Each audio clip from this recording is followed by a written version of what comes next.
Only the fires of prana are burning. And that's on the quantum level. A prana is like the holy heart fire, ever burning in the householder's shrine. That's the shrine of the soul, or the throne of the soul.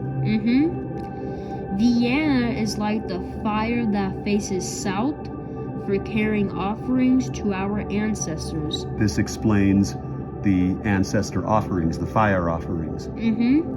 And prana is the fire that faces eastward. Right, that's the direction of the rising light, eastward. In earlier videos on the Upanishads, we explained the fire offerings in the Death as the Teacher episode. Samana is the equalizing fire that balances inward and outward breath. The offerings made by the mind. Right, because thoughts become physical particles. Udana is the fruit of dreamless sleep, in which the mind is laid close to the self. Right, because in dreamless sleep, you're actually tapping into melanin, which is dark energy. So it's actually a higher place than the astral realm, which is where dreams and emotions are. Yep. The dreaming mind recalls past impressions.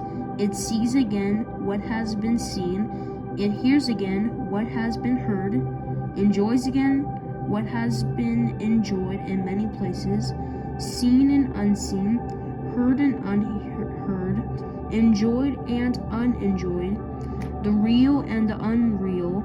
The mind sees all. The mind sees all. Right, like the Kabbalion says, the universe is mental and the mind is all. And your dreams are your feelings and emotions taking on a form of physical expression within the mind. Yep. Right, so your feelings and emotions are affected by the cosmos, by the alignments above, what we consider above, the planets, the stars. Yep. Thus, the reason for horoscopes, explaining how you might receive a feeling or an emotion based on the particular alliances that are going on above. So, since dreams are your feelings and emotions taking on a form of physical expression within the mind, right? Right. So your dreams are affected by what's going on in the cosmos, right? So the word astral, astronomy, astrology, astral means having to do with the stars. So when you dream, you are in the star or astrally affected realm, the astral realm. All right, you get it? I get it. All right, go ahead, keep reading.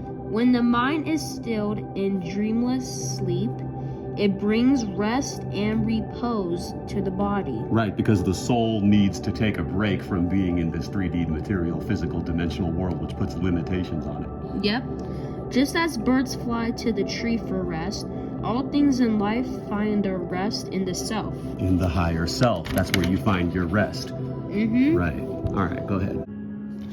Earth, water, fire, air, space, and their subtle elements. The eyes and what can be seen, the ears and what can be heard, the nostrils and what can be smelled, the palate and what can be tasted, the skin and what can be touched, the tongue and what can be spoken, the hands and what can be held, the organ of sex and its objects of enjoyment, the organ of excretion and what is excreted, the feet and what they walk on, the mind and what it thinks, the intellect and what it knows, the ego and what it grasps, the heart and what it loves, the light and what it reveals. All things in life find their rest in the self in dreamless sleep. Right. It is the self who sees, hears, smells, touches, and tastes, who thinks, acts, and is pure consciousness. Experiencing through the vessel. The self is Brahman, changeless and supreme. Those who know the supreme self as formless, without shadow, without impurity, know all. They're one with God. Gentle friends and live in all. God is the higher self. Yep. Those who know the self, the seat of consciousness, in whom the breath and all senses live, know all. Gentle friends and live in all. they live in all. Mm-hmm.